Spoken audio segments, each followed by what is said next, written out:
Everybody, welcome to Phoenixville Public Library. Don't clap for me.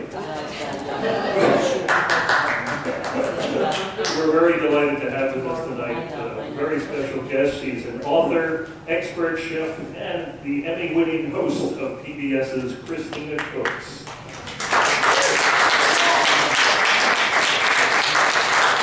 Christina has a master's degree in nutrition and holds a faculty position at the restaurant school at Walnut Hill College in Philadelphia.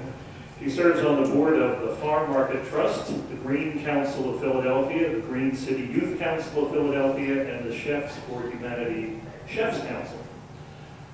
Many of you may know that at the age of 26, she cured herself of an acute form of leukemia by dramatically changing her diet. She's passionate about eating a plant-based diet to prevent cancer, diabetes, obesity, heart disease, and other health-related epidemics, and to help people feel younger and more vibrant. Underscoring these passions, her new book is Back to the Cutting Board: Luscious plant-based recipes to make you fall in love again with the art of cooking, which is available for purchase and, of course, autographing tonight. So please give a warm welcome now to Christina. Hey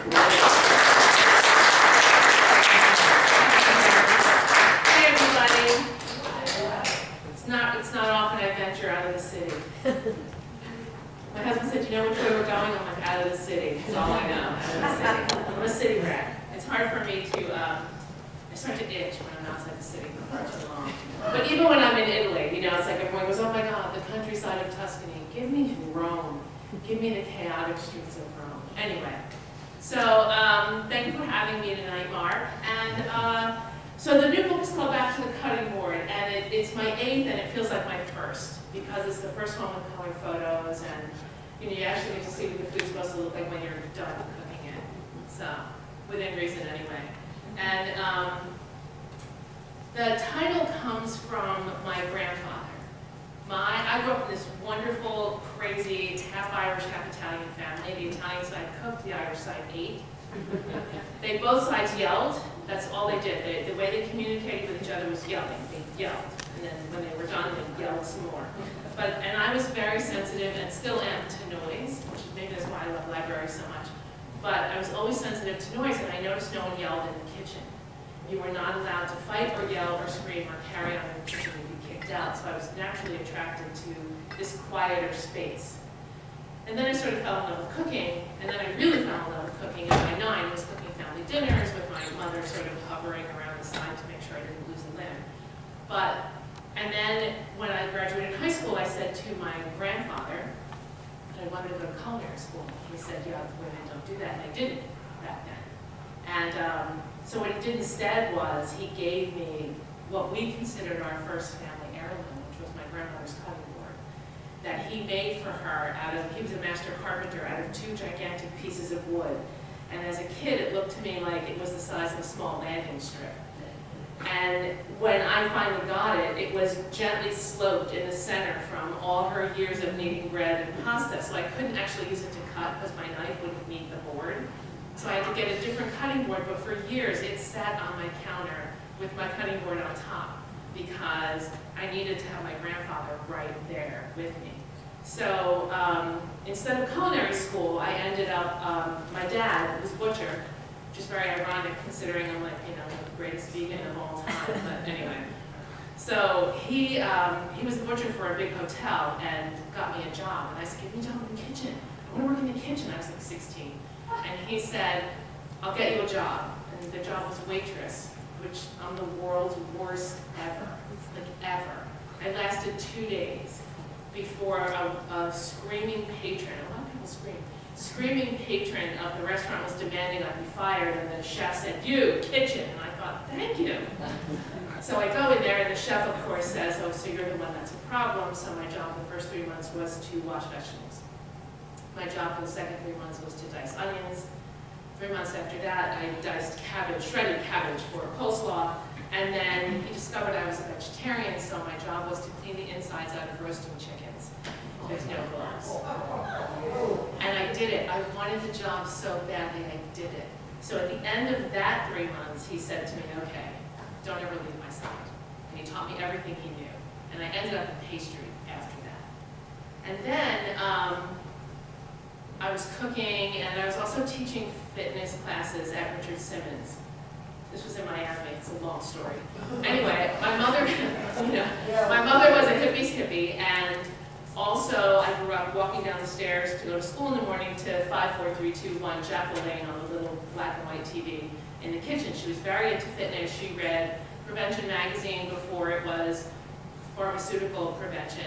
It was actually prevention by the Burdale brothers. And so she was in my one ear talking about, Ann Wigmore and juicing, and we cooked broccoli too long, and then over here was fitness. So by the time I left home at 18, I was so over it. And I said to my mother, you know what, you can keep this whole Donna Reed thing, those of you of a certain age know who that is. You can keep that, and I'm out. And so I started working for Richard Simmons and eating a typical single woman diet, of no sugar ice cream, chocolate, coffee, chocolate. But it's all vegetarian, so I was very happy with myself. And Oreos are vegan. The cream has no dairy, so Oreos were in. Yeah. So then my mother got sick with colon cancer at 47, and she died at 49. And I remember watching her go through what she went through and thinking, man, if I ever get sick, I'm not doing this. I don't know what I'll do, but I'm not doing this. And sure enough, 6 months after my mother died, I was diagnosed with stage 4 terminal leukemia. And I remember sitting across from the oncologist as he was telling me it was terminal and saying, yeah, that's a building at the airport. Like, what do we do? And he said, well, we could try a few things. You'll lose your hair. You'll be a little sick. And I said to him, I'm 26, right? And he said, yeah, but you don't have much of a future. So when at 26 they're giving you an expiration date, you kind of rethink your options. So I left his office telling myself that I needed to think. And what I was going to do was move back to Italy and just live there in a very dramatic die in a garret somewhere. At 26, you're not exactly brilliant on every level. And I went back to the doctors and said, I'm not doing treatments because I don't want to lose my hair, which was down to here at the time. And the doctor said, that's why. And I said, well, yeah. You can't cure me, so I don't lie bald and sick, I'll lie with you. So they held a confidence hearing and flew my dad up from Florida. And the judge said, well, she's stupid, but she's not nuts, so you can't make her take treatments. So I was packing up to move to Italy, and a friend of mine who was trying to date me at the time said, you gotta meet this guy. He eats seaweed, he says it cures cancer, and I thought, wow. But it was that guy back there, and I'm like, sure. So it worked out on many levels. Anyway, I met Robert, and he had cooked a meal of vegan macrobiotic food, and which was very charming. Like, why would you do that for this woman you don't even know, right? He makes this lovely meal, which I thought was so awful that it turns out he's a really good cook, but I lived on sugar, so what did I know? And he was beautifully plated, and he's explaining to me that you change your blood quality, you can get better, you don't have to die, and I'm thinking, well, somebody should tell the 5 oncologists over in Hahnemann, because they're not giving me a really good. So anyway, he makes this meal, and it had brown rice, which I thought, okay, that's, you could die of boredom, but whatever. I could eat that. And then there was black worms in the center of the plate, which turned out to be sea vegetables, right? And I thought, oh, you're going to think I'm going to eat that. If Ashton Kutcher had been alive at the time, I would swear he was going to jump out of the bushes and punk me. So, and then there was kale, and I remember saying to Robert, is that kale? He said, yeah, and I'm like, oh, we put that around the salad bar as garnish in restaurants. You eat this? He's like, yeah, you eat this. Oh, great. And then there was this brown slab, like a beige slab that had some kind of sauce on it, which was tempeh, which is soybeans, which I thought, I took a bite and thought death would be better. And then there was corn on the cob and had pink stuff on it. And I said to him, what's the pink? I'm thinking, oh God, it's mold. Because everything tasted so bad. I'm like, it's kind of mold. So I said, well, what is that? And he said, it's plum paste. It tastes just like salt and butter on the corn. All right. I took a bite. I said, when's the last time you had salt and butter on your corn? Because this does not taste like that. Turns out it was a pickle, blah, blah, blah. So now, so I decided I'll do it. Like I said to him, in no uncertain terms, I'll give you 1 month. Like he cared. What did he care? He didn't even know me. I'll give you 1 month. So for 1 month, and then he comes to my house and says, let's go shopping.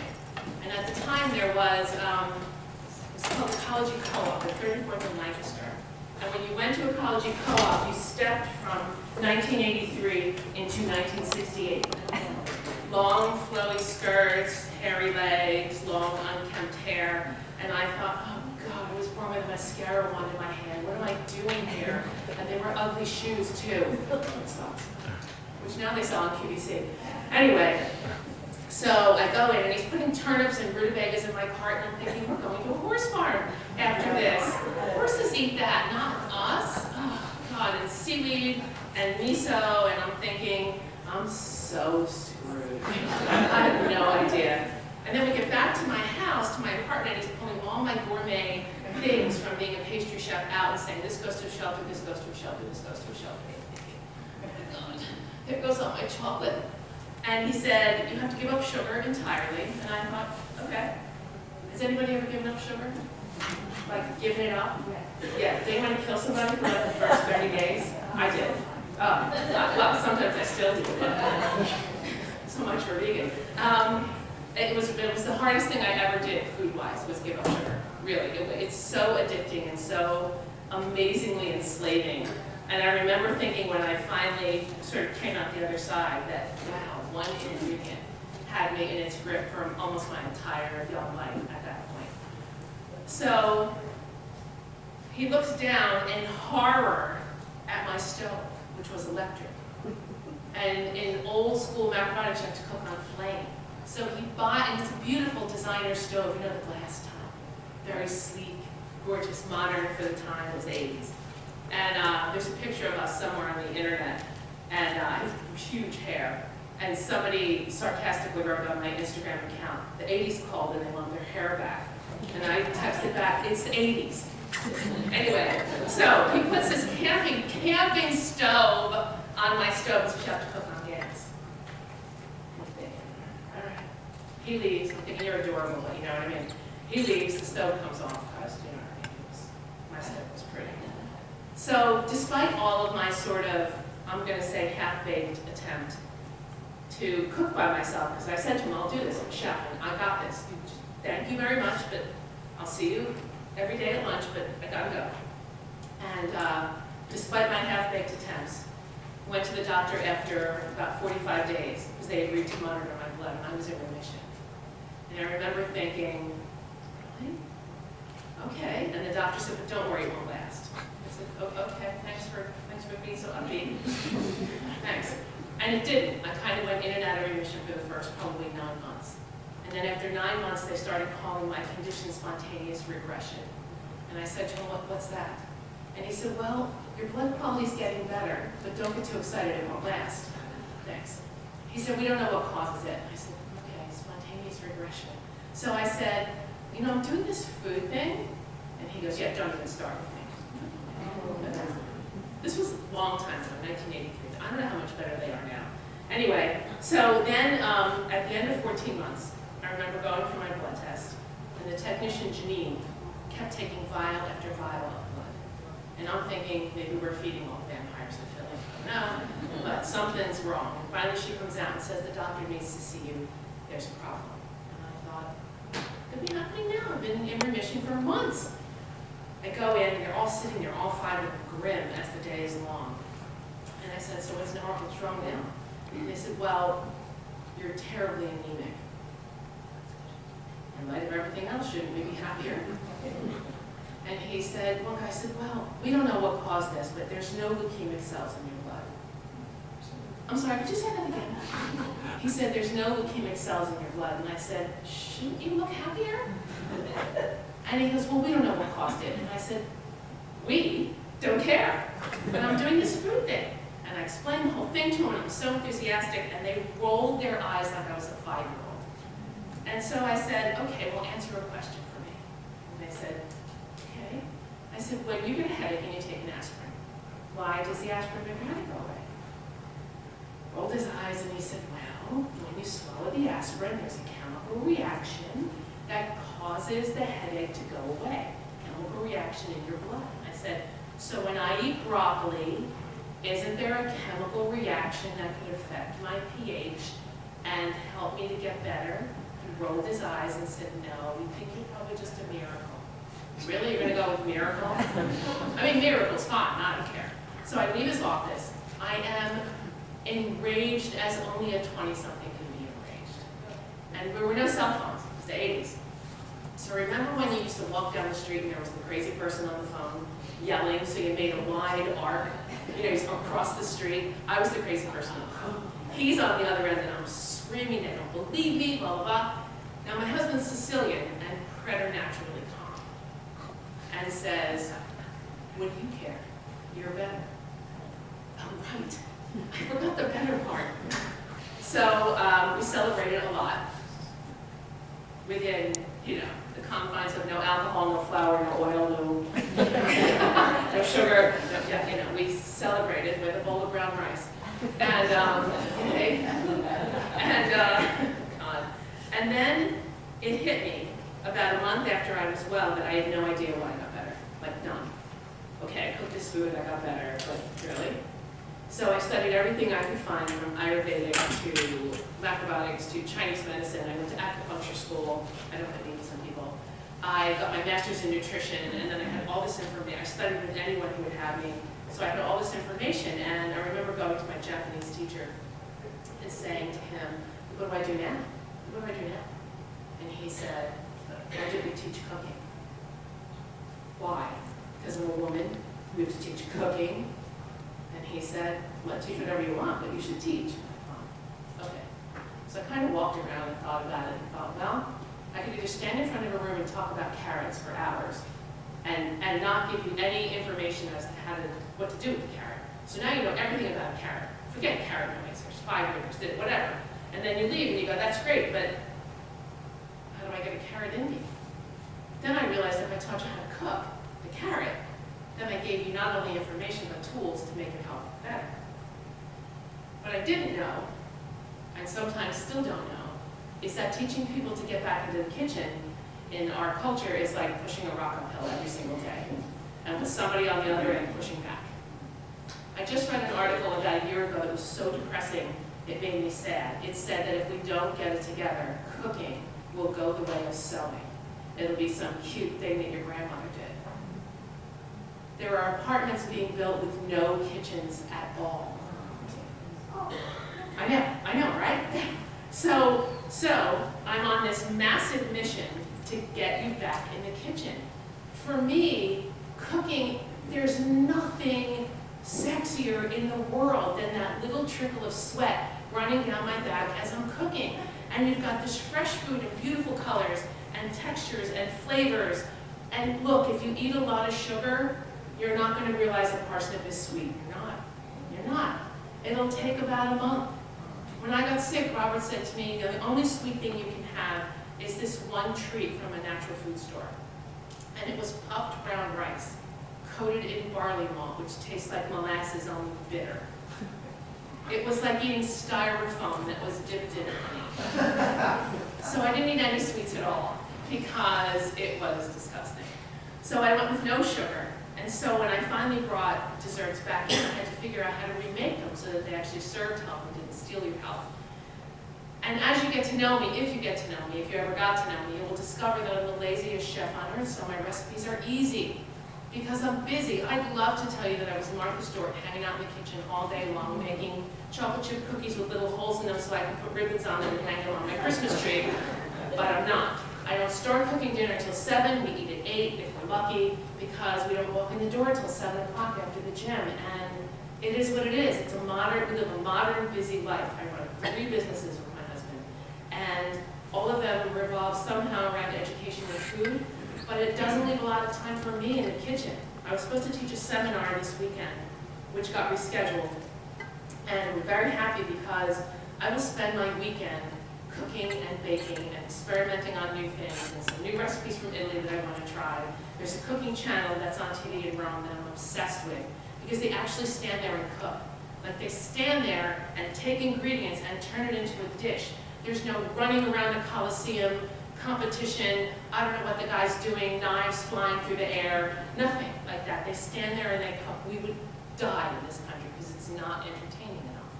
But it's so amazing to watch. Flour turn into bread, and it's, anyway. So I'm obsessed with food. So I'm very happy this weekend I'm off, unexpectedly. So I'll spend it cooking and baking. And what I hope to do with the new book, what I hope to do with all the work I do, is sort of ignite a fire in you to start cooking if you don't cook, or if you gave it up, or you quit because you cooked your whole life and you're over it now. There's nothing to get over. It's this wonderful, nourishing thing to do. And when you tell me you hate to cook, I wonder why you think you're not worth it. L'Oreal thinks you're worth it, so why don't you? And in the culture we live in, just look around. Look around at how we're aging. Look around at how lifestyle diseases, aptly named lifestyle diseases, are causing us to lose our health in massive numbers at younger and younger ages. So if your lifestyle caused it, couldn't your lifestyle fix it? 86% of heart disease is preventable and reversible. 90% of diabetes is preventable and reversible, type 2. Type 1 is controllable with diet and very little insulin. Obesity, we all know how that goes. You know, we don't know how to fix that. We do. We don't, but we do. All of the diseases that plague us, many of them can be affected by food, including cancer. I mean, we're in the middle of paint month, I call it. Everyone gets paint, not punked, paint. And in our lifetime, they're going to find a cure. Whose lifetime?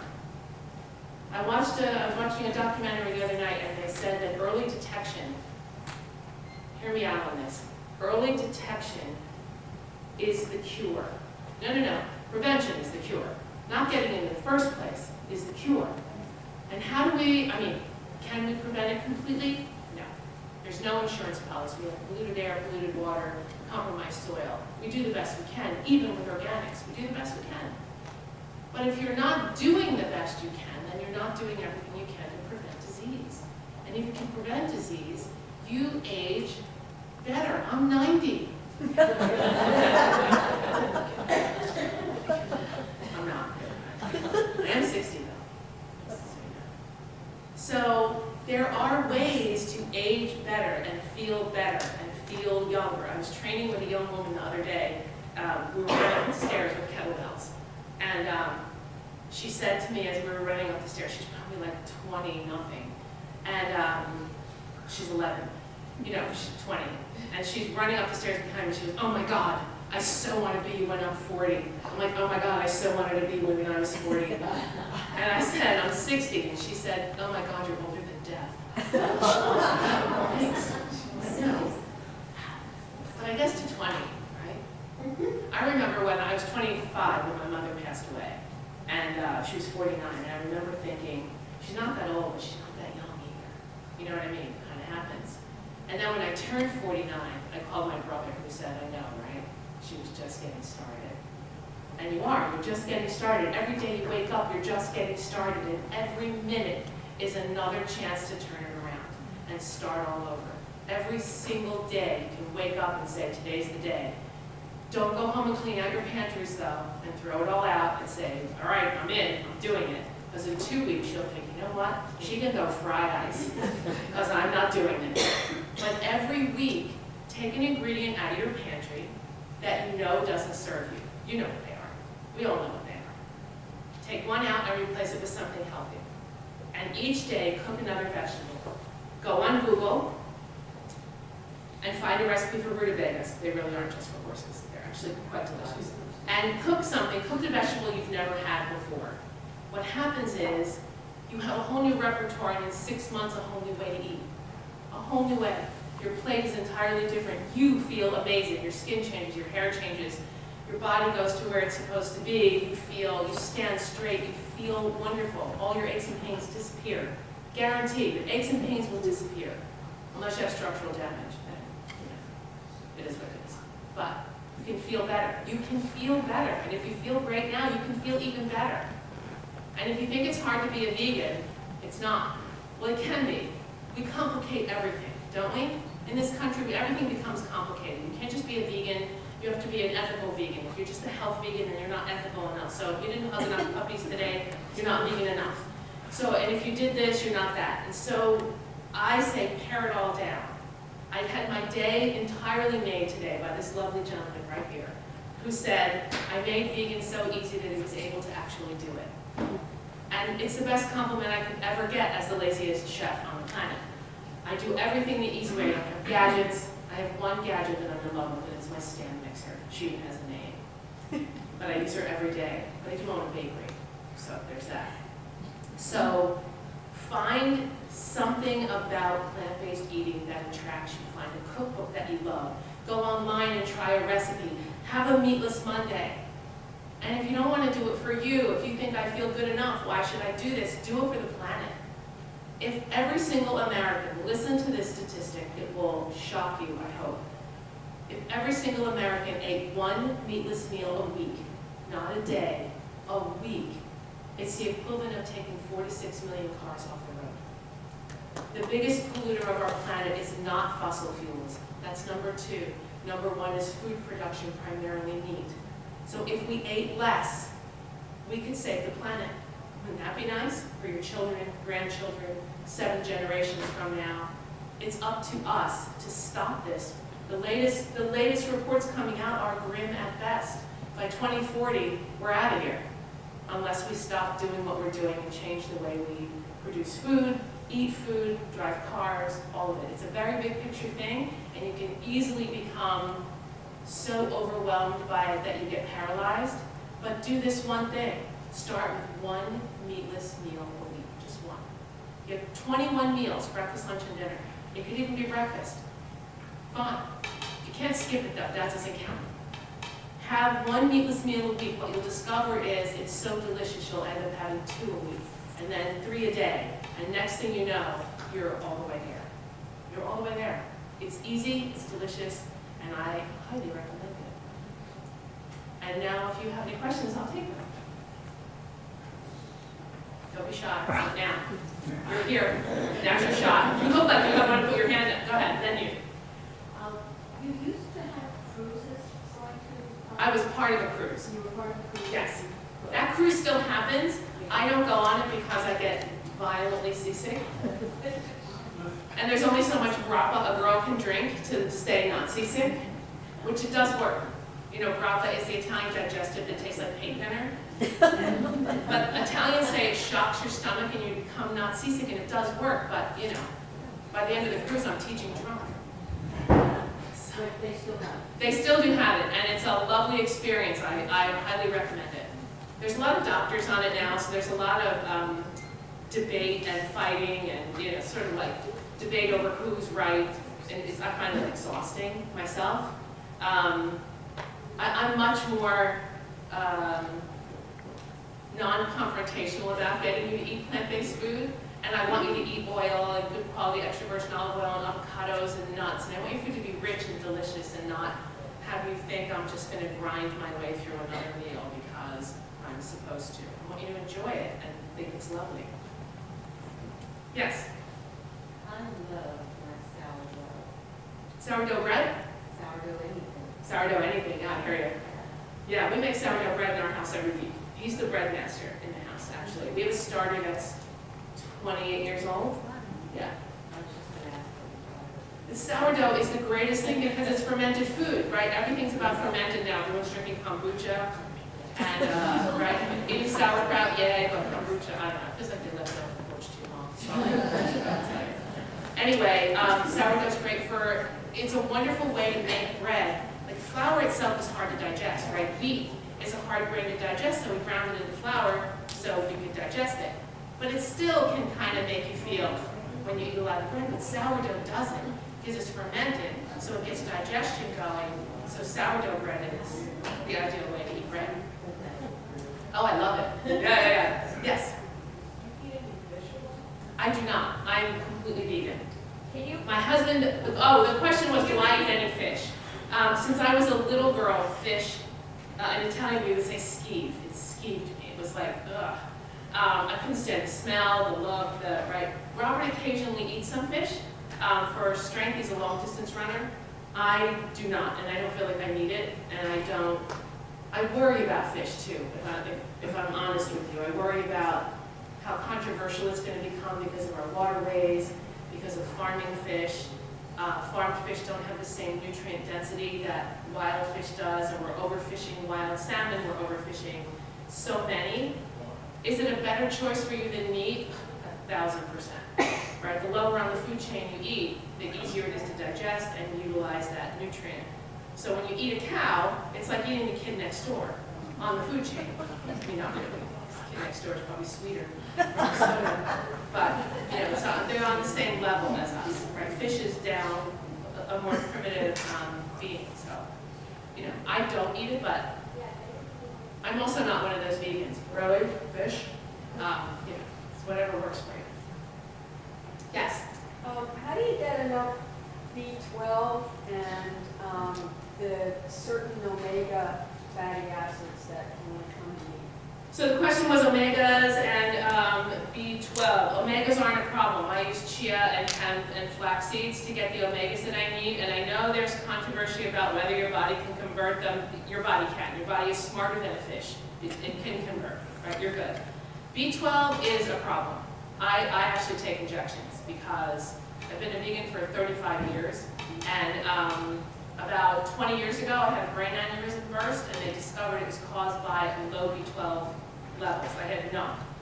And then when they did some testing, they discovered I don't store it, so I take shots. But most people can really thrive if they do a B12 in liquid form, you know, as a drop. Some people inhale it through their nose, and some people are doing vaping now, which is it's B12 and glycerin in a like a vapor. What do they call the vapor thing? The vapor thing that everyone smokes. Yeah, the vapor thing. So, and they say the doctor who actually gives me my shots says it's the second best delivery system to injections is the B12 vapor. So, I do think though, whether you're vegan or not, I think everybody needs to take some B12 because our food. Oh, this is the vapor thing. Oh, you don't have it with you. Robert vapes. I don't because I take shots, but you like you smoke it. They say 5 puffs a day is like a dose, but what they're saying now is that because our food is compromised because of soil and water and air, that everyone needs a little bit of B12, and I would agree with that. Between like 100 and 500 micrograms minimum, whether you eat meat and dairy or not, or fish, everyone should take it. It's one of those essential vitamins, you know? Yeah. What about the spray? The spray one that you in your mouth? Yeah, that's fine. That's another liquid delivery, and it's another good way to get it. Some people do it up their nose, and some people spray it in their mouth.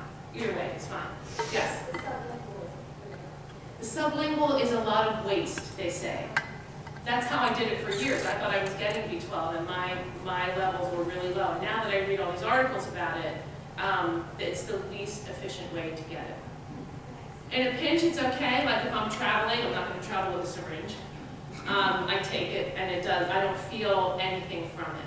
But if I vape or take a shot, it's like the day I take my shot, it's like I want to clean the gutters, wash the windows, lift a car, and it lasts about 2 weeks, and then I take another shot. So I do mine often. Most people take them every couple months, but I take them every 2 weeks. Yeah. Yes. I've read that your liver stores B12, but since it's water soluble, how can that be? Your liver does not store B12, it's stored in your stomach. And your stomach has a protein called the intrinsic factor. I don't know why it's called that. If you're one of the 1 out of like 50,000 people that lacks this enzymatic protein action called the intrinsic factor, you don't store it. But you don't store B12 in your liver. You store D in your liver, not B12. B12 is stored in your stomach. So when they test you for B12, they usually take some stomach acid to see where you're at. Okay, so it's nothing to do with fat. No, it's not a fat soluble at all. If you don't mind, let's say you're a person who doesn't eat oil, whatever, you can still do B12 and get absorbed. You don't absorb D and K so well, or calcium, but you do absorb B12. It's one of the water ones. Yes? Well, you eat a lot of Italian, right? Do I eat a lot of? I'm saying you do eat a lot of Italian meals. Yeah, we do. What kind of pasta? It depends. It depends on the day. If I'm making it, it'll be a combination of a whole wheat flour and a little semolina to lighten it up. If I'm buying it, I buy a pasta from Italy called Bartolini. We went to visit their farm, and it's a durum wheat pasta. And what people don't realize about Italian pasta is if it's made of durum and semolina, durum is a white wheat. So it's a whole wheat pasta, it's just isn't brown. The other pasta I use a lot is farro because it's a lower gluten, if I don't want something heavy. I don't eat a lot of straight whole wheat pastas because they're really like you feel like for 3 days you've had pasta. I do use semolina a lot, and I use farro a lot. You're not worried about the gluten? I'm not worried about gluten at all because I don't have an intolerance to it or a sensitivity to it. And we eat pasta in our house twice a week, maybe. I wish we could eat it every single day, twice a day, but we can't. You know, we can't. It's too much. And our diet naturally, because we eat mostly whole grains, beans, vegetables, whatever, is naturally low in gluten. So I don't really worry about it. We don't eat bread every day. Even when he makes bread, he makes a small loaf, and that'll last us like 2 weeks. Like we don't really eat a ton of gluten, and I think the whole gluten thing, if I may be honest with you all, has become a bit of a social contagion, right? Unless you have a duck, right? It's like, oh my God. One more person tells me they're gluten-free. The cookies have gluten tonight, sorry. Sorry, I'm a gluten eater. Unless you have a diagnosed intolerance or celiac, which is 1% of the population. If you're just giving up gluten because your neighbor said she sleeps better because she didn't eat gluten, it's probably way more than that. And as a culture, we do eat a ton of gluten. We have pastries for breakfast or toast. We have a sandwich for lunch, and we have bread or pasta at dinner. We eat a ton of gluten. And gluten is a protein, and protein is hard to digest. In general, that's why high-protein diets work so well to make you lose weight, because it's hard to digest. But if you don't have an intolerance, there was a study done by Harvard Medical about maybe a year and a half ago that said if you're not intolerant to gluten and you give it up, your intestines aren't challenged in a good way, and you stop producing the digestive enzymes you need to manage the rest of your food. Your intestines want to be challenged. They want to expand and contract and expand and contract. They want to work.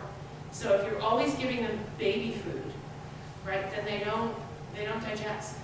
So don't give up gluten just because your neighbor thinks it's a good idea. Make sure it's someone, and not some ditzy redhead, make sure it's someone that you trust that tells you to give up gluten. Like if you have Crohn's disease, you probably should minimize it. IBS, minimize it until you have no symptoms. If you have celiac, don't even say it, right? But those people are rare, really, really rare, and you don't want to be one. It's really it's so hard and no fun to live without gluten. I mean, I bake without gluten when I have to, and it's tolerable, right? Yes, again. What is your very favorite dish? My favorite dish to make, it's a chickpea farro soup. Actually, it's two of my favorite things in the world, farro and chickpeas. And it's a tomato base, it's a really thick, hearty soup. I kind of make it this time of year with canned tomatoes, and yeah, it's my favorite thing in the world. Is it in one of your books? It's in this one, actually. Excellent. Yes, I was going to say, gluten is like, it's part of the villain of the month club, in my opinion. it is, it is. There's always some villain out there that. Well, you know what it is? You know what it is? We do that because we can't really, for some reason, we can't look at the whole thing and go, maybe it's soda and the golden arches that are killing us. Instead, we kind of break it down into its DNA. Maybe it's gluten, maybe it's protein, maybe it's fat. Oh, I think it's gluten. Maybe, you know, we kind of like do this detective work when you kind of want to go, it's the soda, stupid, right? Which if I could wave a magic wand, it would be the one food that was never invented, ever. Ever. We were never allowed to drink it as kids, so like, I never had that interaction, but I've literally had people, you know, who are struggling with their health, and I'm trying to help say, whatever you do, I'll do anything, but don't take me away from Diet Coke. I think like there's something in it. Maybe the real thing's back in there. Yes? No sugar is not. I know that. Okay. I struggle. Okay. Yeah, I know. Believe me. Believe me. And now I'm struggling with, I want to smoothies. I used to go to eat slickies every day. God, I hate smoothies. I hate smoothies. I hate the idea of smoothies. It's baby food. Every time you make one, think I'm eating baby Oh, food. see, I like it.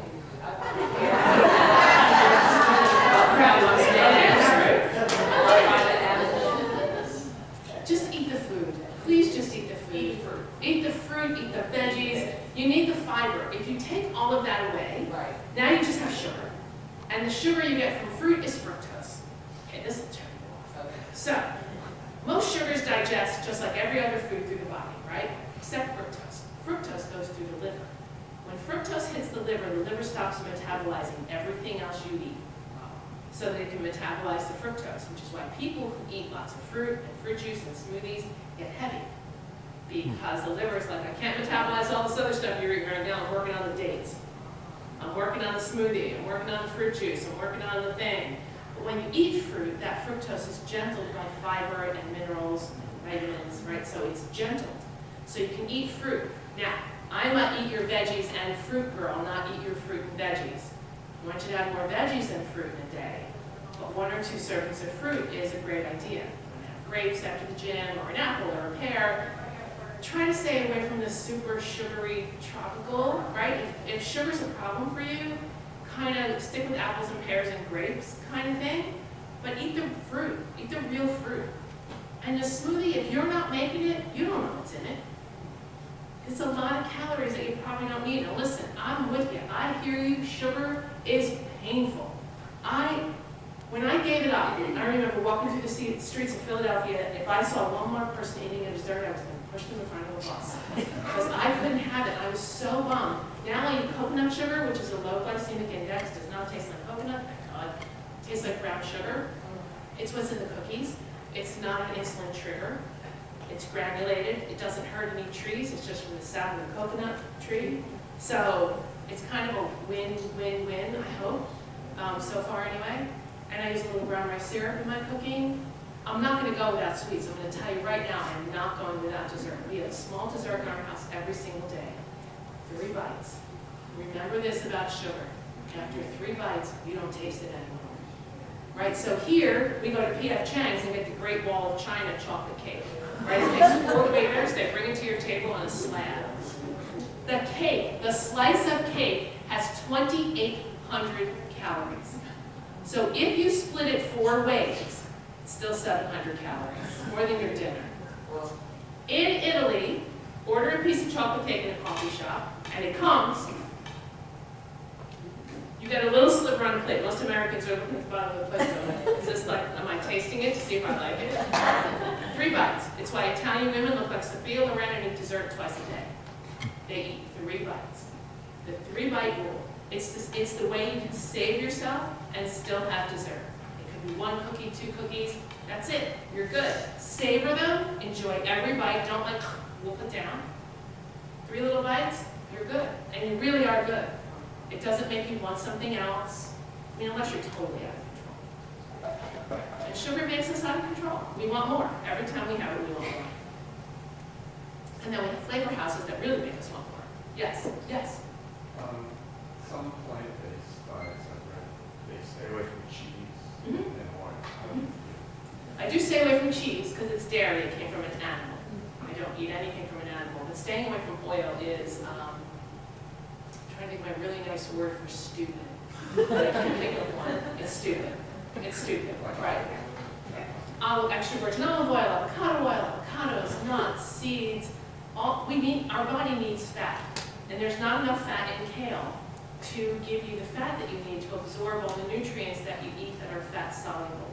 Also, if you eat fat and oil, you eat less. Not that you have to worry, but you eat less. You're satisfied easier, you're satisfied longer. If oil was bad for you, the Mediterranean would be a ghost town. And they live the longest in the world. One of the blue zones is in Italy. So, now you can't buy the vat of Bertolli in Costco for $4. That's just 120 calories a tablespoon of fat.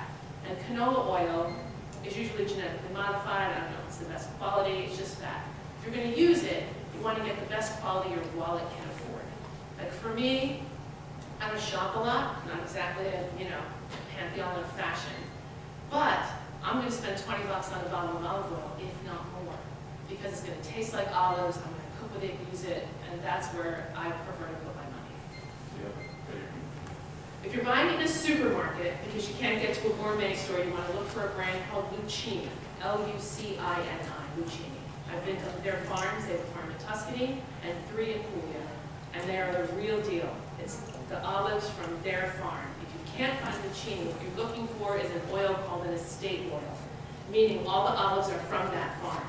And the reason that you want that is olives are a fruit that easily bruise. So if they're shipping them from Morocco to press them in Italy, they're going to be bruised and more acidic. Then they have to add a chemical to the oil to get the acidity down to 0.058, not to be exact, to call it extra virgin. So you want olives from the same farm. They're picked and pressed in 24 hours. If you can't find that, then you want all, let's say, Tuscan olives or all Ligurian olives. Because they're from the same region, they were probably pressed within 24 hours. The next level down is all Italian olives, and then all bets are off. And it doesn't have to be Italian oil. I'm prejudiced, I love it. But the Portuguese make a wonderful oil. Argentina's making great oil. The French, Israel, and Jordan make wonderful extra virgin olive oils if you can find them. If you get to the city, there's a store called the Bruno Brothers, and they also have an online store. But the beauty of going to their stores, you can taste as many oils as you want to taste before you buy. I've spent as much as $50 on a bottle of oil in Bruno's. This is really delicious oil. I brought it home that night, I put it on the table with bread, and I said to Robert, I got oil from Sicily, because he's Sicilian. I'm like, the oil's from Sicily. And he goes, wow, great. Where'd you get it? I said, to Bruno's. How much was it? I'm like, no, taste it. Taste it. So, but a good oil is going to cost you between $17 and $20. On our website, we sell one from a small exporter in Tuscany that we get it from, and we just got their new harvest in, because they harvest in October. And it's really strong, tastes like the olive. Like it tastes like olives. The further south you get, the more mild the oil, so you have to decide what you like. And the one on our website is $20 a bottle. Yes?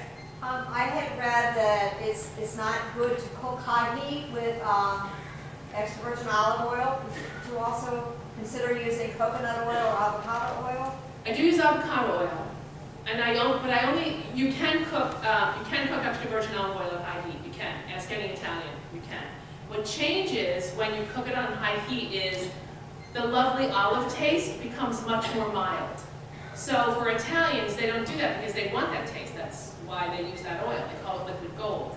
So they tend to use a lighter olive oil for cooking because then there's no taste to lose.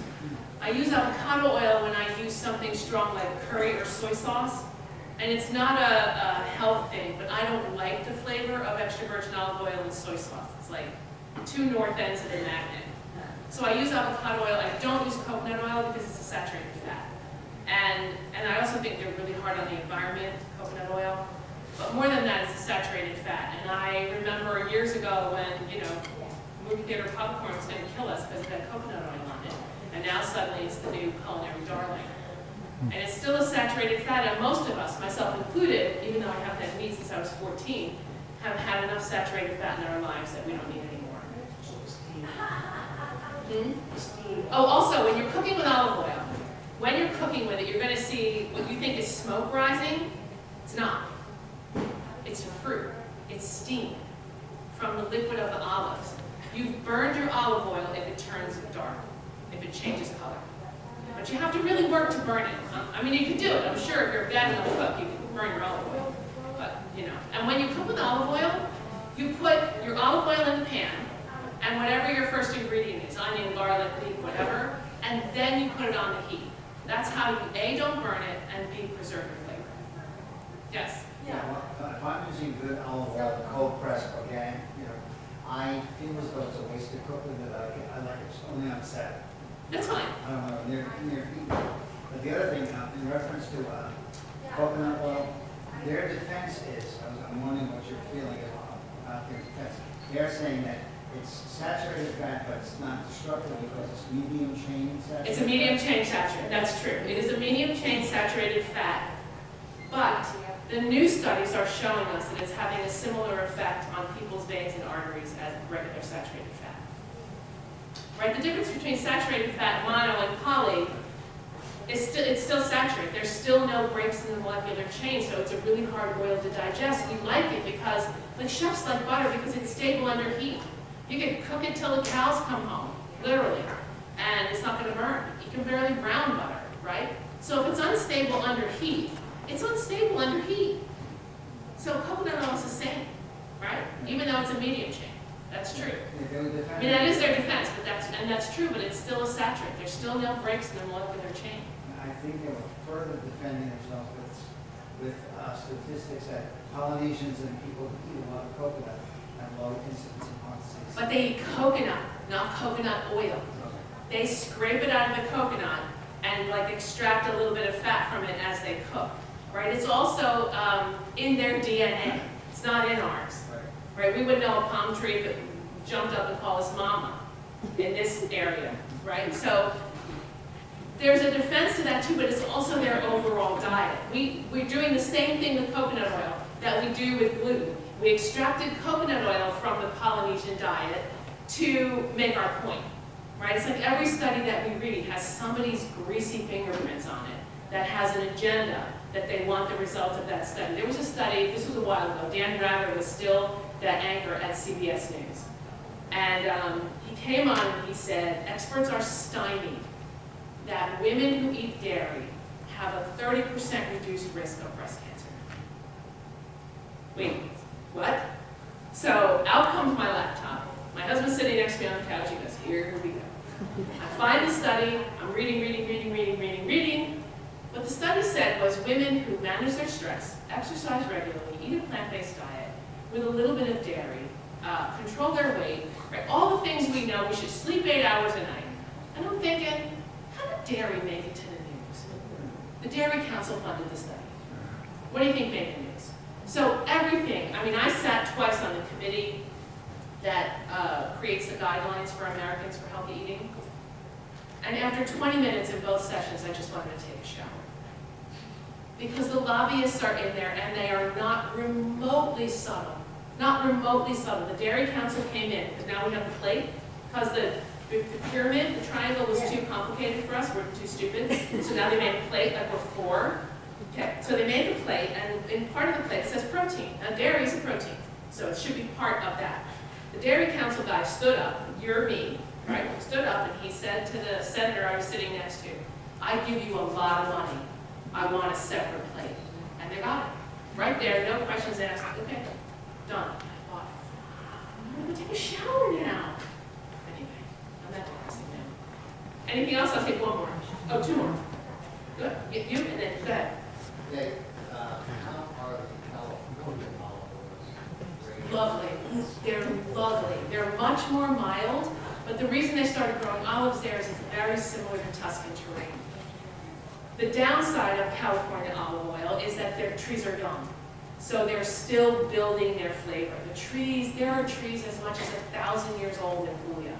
And they create an oil that's so exquisite you can't even believe it. But it's only a couple of decades that we're doing it in California. But are they good quality? Absolutely. They're very mild. I actually cook with California oils because it's not a strong taste. When I don't schlep back the Italian oil in my suitcase. Yes? I love that coconut oil butter. What do you use for butter? Oh, I don't. You just take the olive oil? I use, I use Earth Balance in my cookies. I use Earth Balance. And the reason I use Earth Balance is I was catching a bunch of stuff from people, you know, it's this, it's that, it's the other thing. So I called the company, right? I got this lovely woman on the phone and she sent me all their non-GMO certificates. They don't displace orangutans. You know, they do everything right. So I do use it. Look, could there be bad news? Yeah. I like it. I mean, I think it's easier to digest because if you leave Earth Balance on the counter long enough and not in the fridge, it turns back into oil. So it's easy to digest. I thought it was a little Not in my view. Last one, all the way in the back. Here's your hand up. Is there a specific brand of the California that you like? And California oils, yeah, it's a square bottle. It's called something like California Olive Oil Company or something. Yeah, it's like really, really obvious. I like that one a lot. What about grapeseed oil? Grapeseed oil is lovely. I like to bake with it because it gives a sweetness to the, I don't cook with it because it's way too expensive. But I do bake with it when I want to boost a little bit of sweetness. Like if I'm making an olive oil cake, I might use a little grapeseed oil in there with the olive oil to lift the flavor a bit. All right, so listen, guys, we have some cookies up here for you to come and enjoy, books for you to look at, postcards on stuff that I do, and the last thing, we'd like you guys to taste and give us your opinion. Robert and I have started a new business, like we don't have enough to do. Because Robert used to be a kombucha freak. I mean, he still would drink it if he could get away with it, but he can't. It was disgusting. I don't drink it. And he was making sipping vinegars for years in our house with like herbs and apple cider vinegar and aging it for 6 weeks at a time. And people were raving over these vinegars. They're so good, they're so good, you should market them. And I'm thinking, how do you market something you have to age for 6 weeks? Are you kidding me? No way. So one day he was reading all these articles about what's out there, and the original energy drink, it seems, was something called mosto cotto, which is the byproduct of balsamic vinegar, and sparkling water. They used to drink it in Italy since ancient times for energy. So he started playing around with balsamic vinegars, long-aged 25-star balsamic vinegars and sparkling water, and so we have created this drink called aceto, which means vinegar, and we have some here for you all to try tonight, and let us know what you think. And books, yes, books you have to see Mark if you want a book. You drink it cold, room temperature, over ice. Some people mix it with vodka. There's no sugar added. It's balsamic vinegar and water. That's it. In various flavors. So anyway, come on up and say hi and have a cookie. Wait. I just wanted to thank you all for coming out on whatever night this is. The books Mark has are $20. That includes sales tax. So if you're interested in taking the book home, you can get that from Mark, and Christina will be happy to sign them. And and take a postcard with you with some information on some of the stuff we do. And Oh, and come to Italy with us. Come on one of our trips to Italy. We have a ball. Where are you going? Go to Christina. The next one is in the summer. We go to Barcelona in June, and then the Amalfi Coast the first week of July, and then the Amalfi Coast again the end of September, and then we're doing a Tuscan harvest tour the first week of October. Can I mention that? It's all on the website, yeah. Can I have mentioned that you start with vegan restaurants? I was under the impression that all the cooking was done on the boat. Well, we're not in a boat. On our trips, they're land tours. We rent a villa, we stay in the villa, we make 2 meals a day at the villa, plant-based, and then we go out. And when we go out, they're not necessarily vegan restaurants, but we make sure that they're vegan friendly because not everybody, and I don't care what you eat at lunch, you want to have half a cow, go ahead. But in the villa, we are plant-based all the time. So you should come with us, it's really fun. All right, come have a cookie. Thank you.